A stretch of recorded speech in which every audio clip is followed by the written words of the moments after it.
It was one hell of a weekend in the NFL. We have got a lot to unpack today, and instead of breaking the whole weekend down into separate videos throughout the week, I decided that I was going to cover the bulk of it today. So we're going to start with Aaron Rodgers and the Green Bay Packers. Now, statistically, if you just went off of numbers alone, Aaron Rodgers had a great game Sunday against Tampa Bay. But if you actually watched the game, then you know the stat line doesn't tell you the full story. Now, I'm not going to sit here and say that Aaron Rodgers was bad, but he was far from what I would call great. We talked about him in the video Sunday, and I said if someone told me that Aaron Rodgers was the best quarterback in the NFL right now, I wouldn't argue against it. He was not even the best quarterback on the field Sunday at Lambeau Field. And that's with Tom Brady throwing 3 interceptions. Green Bay should have won that game. The Packers should have won that game on Sunday.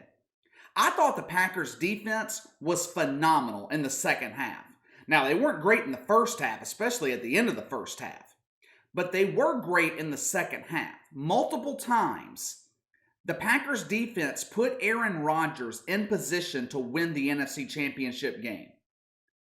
And he couldn't do it. Once again, in the NFC Championship game, Aaron Rodgers, I don't want to say he failed to show up, but he failed to step up when it mattered. The Packers' defense forced Tom Brady into 3 interceptions in the second half, 2 of them coming in the fourth quarter. Aaron Rodgers was only able to turn those 3 turnovers into 10 points. When you're down 3 possessions in a championship game, turning 3 turnovers into 10 points is not going to get it done. Now, not all of that is on Aaron Rodgers. I mean, Davante Adams did drop a touchdown pass in the end zone, but a lot of it was on Aaron Rodgers. And look, he clearly missed his Pro Bowl left tackle, who was out due to an injury. You've got to give Todd Bowles and the Buccaneers defense credit. They pressured Aaron Rodgers the entire game. He was sacked or pressured 22 times on 48 pass attempts. So damn near half the time that he's passing the ball, he's under pressure. The biggest criticism that I have with Aaron Rodgers, though, was on the final drive of the game. You're on the 8-yard line. You've got 4 plays to gain 8 yards and get into the end zone. And the Packers gain 0. None. Not only that, on both second and third down, Aaron Rodgers had a clear path to the end zone. He could have easily run right in for the touchdown, especially on third down. There wasn't a Tampa defender even close on the right side of the field. Aaron Rodgers rolled right out of the pocket. Field was wide open. And instead of running, he threw another incomplete pass. Then instead of going for it on fourth down with just over 2 minutes to go, and it wasn't much over 2 minutes to go, like 2:10, 2:20, Green Bay's down 8 points. Matt LaFleur decided to trot out Mason Crosby for a field goal. What? I mean, I couldn't believe what the hell I was watching. That was the worst coaching decision I have seen this year in the playoffs. In his post-game press conference, Matt LaFleur said that he regretted the decision to kick the field goal in that situation. But then he followed that up with the fact that he only regretted it because it didn't work out. These young coaches in today's NFL, I feel like they rely too much on analytics. It's like a lot of head coaches in this league are suffering from paralysis by analysis. Oh, we have a 10% chance to win if we kick the field goal, and only a 9% chance to win if we go for it here on fourth down. No. You have Aaron Rodgers as your quarterback. This is the NFC Championship game. Aaron Rodgers, future Hall of Famer, a guy with 17 fourth quarter comebacks and 25 game-winning drives throughout his career. One of the most clutch quarterbacks in the NFL. And you take the ball out of his hands in the final 2 minutes of the NFC Championship game? It just made no sense. You had Tom Brady standing on the other sideline, a dude who has made a career of closing out big games. What in the hell made Matt LaFleur think that he was going to get the ball back? You're going against Tom Brady. That's not a broken-handed Jared Goff on the other side of the field. That's not Taylor Heineke or Matt Ryan or Jameis Winston or Blake Bortles. It was Tom Brady. It was a decision made out of fear by Matt LaFleur, and it burned him in the end. Now, let me get to the post-game comments from Aaron Rodgers. Then I want to get into Tom Brady for a second. A lot of people are reading way too much into what Aaron Rodgers said after the game Sunday. The headline over at ESPN read, Aaron Rodgers uncertain about his future in Green Bay. Look, Aaron Rodgers is not going anywhere. We went over all of this on Sunday. It is too expensive for the Packers to cut him or to trade him. And he's coming off one of the best years of his career. He is not retiring. Past 3 or 4 years, I used to hear this same type of thing from Drew Brees. The Saints would have a devastating loss in the playoffs. Drew Brees after the game would be emotional. His future is uncertain. Speculation about retirement. Then come February, March, he signed on for next season. It's going to be the same thing with Aaron Rodgers. For the second year in a row, he was this close to the Super Bowl, and it slipped through his fingers. I mean, just getting to the NFC Championship game, that is a grind. The regular season in the NFL is tough. So don't take anything Aaron Rodgers said after the game too seriously. He is going to be back in Green Bay next season. Now, let's get to Tom Brady. I'm just going to come out and I'm going to say it. And some of you guys are probably going to disagree with what I'm about to say, but I don't care because I'm right. Tom Brady is the greatest professional athlete in the history of American sports. Better than Michael Jordan, better than LeBron James. Tom Brady's not just the GOAT in the NFL. Tom Brady is the GOAT across all sports in America. I feel like sometimes we take the greatness of Tom Brady for granted because it's almost become habitual. Every year in February, Tom Brady playing in the Super Bowl. We will never see this level of success ever again in the NFL or across any professional sports, at least not in my lifetime. A couple of weeks from now, Tom Brady is going to be playing in his 10th Super Bowl. He has played in 14 championship games, 10-4 record in those games. He has played in more Super Bowls and championship games than most of the teams in the NFL. He is 33-11 in the playoffs throughout his career. Just think about that. Tom Brady has played in 44 playoff games. That's damn near 3 full NFL regular seasons. I mean, this is unprecedented what he has accomplished. I mean, we have seen a lot of all-time great quarterbacks in the history of the NFL, especially the last 15 or 20 years.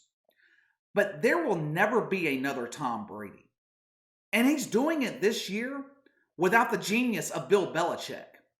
I don't care that this is the most talented team in Tampa that he has ever played on throughout his career. And it is. I mean, the Bucs are loaded offensively. Tom Brady has never had this many weapons his entire career, but doesn't matter. Before Tom Brady, the Tampa Bay Buccaneers had lost more games than any team in NFL history. Yes, more than the Bungles, the Jets, the Browns. And in the span of 12 months, with a truncated offseason, limited training camp, Tom Brady transformed the Bucs into a Super Bowl contender and possibly a Super Bowl winner. And this was not an easy task. This was a culture in Tampa. This was a culture of losing. This wasn't like Peyton Manning ending his career with the Denver Broncos, who have a tradition of success, who had a Hall of Fame quarterback with his name in the rafters of the stadium. This is the Tampa Bay Buccaneers. And in one off season, Tom Brady transformed them into a winner. Like I said, we will never see this level of greatness ever again. Michael Jordan was great, no doubt about it. But he only really had a 6-year run with the Bulls. LeBron James is great, but he's had his ups and downs throughout his career. Took him damn near 10 years in the NBA to win his first title. Tom Brady, in his 20-year career, has been to the playoffs 19 of those times. The only time he wasn't in the playoffs was when he got injured in week 1. Tom Brady has spent the last 20 years in the NFL as a Super Bowl contender every season. Every year, he is contending for a Super Bowl. The longevity alone is unbelievable. We need to enjoy this greatness while it lasts because Tom Brady doesn't have much time left in the NFL. I think next season could be his last. But enjoy it while it lasts because we will never see this level of greatness again. All right, let me close out with Josh Allen. He was getting roasted on Twitter Sunday night. One, for throwing the ball at Alex Okafor's face after the play was over. But I also saw a lot of people blaming Josh Allen on Twitter for the Bills' loss to the Chiefs. If you've been following me here for a while on the channel, then you know that I am really high on Josh Allen. So it's going to come as no surprise to some of you guys that I'm about to defend him. Josh Allen was not the reason that the Bills lost in the AFC Championship game.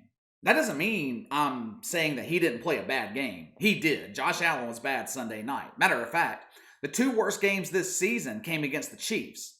He had his worst game of the season when they played back in October, and Sunday night was, nearly just as bad as it was back then.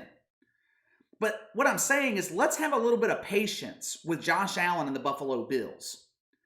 This is Josh Allen's 3rd year in the NFL. Before him, the Bills had made the playoffs once in 20 years. They hadn't been to the AFC Championship game since 1993. I was actually impressed with Josh Allen this season. One of the things that I said at the end of last year that he needed to work on was his accuracy, his pocket passing. His completion percentage this year was up 9 points over the last 2 years. And I feel like we sometimes place great expectations on these young quarterbacks. And when they fail in big moments, we just want to dump all over them. Very few young quarterbacks have immediate success like Patrick Mahomes. Actually, the only one that I can think of that did was Tom Brady. Josh Allen and the Buffalo Bills are headed in the right direction, but I still feel like they're a year away from Super Bowl contention. They were playing with mostly house money in the playoffs this year, especially Sunday night.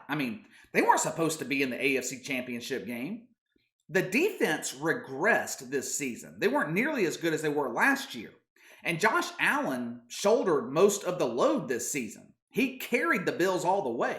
I can't remember who it was that said this after the game Sunday night, but someone on the Bills defense said that they had to help Josh Allen more, that it wasn't fair that he had to carry them all year, and that the defense needed to be better. Whoever it was absolutely right. So all the Twitter trolls out there, the keyboard warriors who were dumping on Josh Allen Sunday night, put down the phone. Josh Allen is the truth. He is going to be one of the best quarterbacks of this generation. He doesn't get enough credit. Instead, the media would rather give all the credit and praise to Lamar Jackson, who continues to get bounced early in the playoffs every year. And 3 years in the NFL, still can't throw the ball out of the pocket. All right, that's all for today. Hit that like and subscribe button. Click the notification bell to receive all notifications from the channel. Leave me a comment in the section below. Let me know what you think about Matt LaFleur deciding to kick a field goal down 8 points with 2 minutes to go. Is Tom Brady the greatest professional athlete that we have ever seen? Better than Michael Jordan? Better than LeBron James? Let me know your thoughts. You can follow me on Twitter at KC_BTL84. Best way to contact me is by email at BTLKC84@gmail.com. I'll see you guys next time.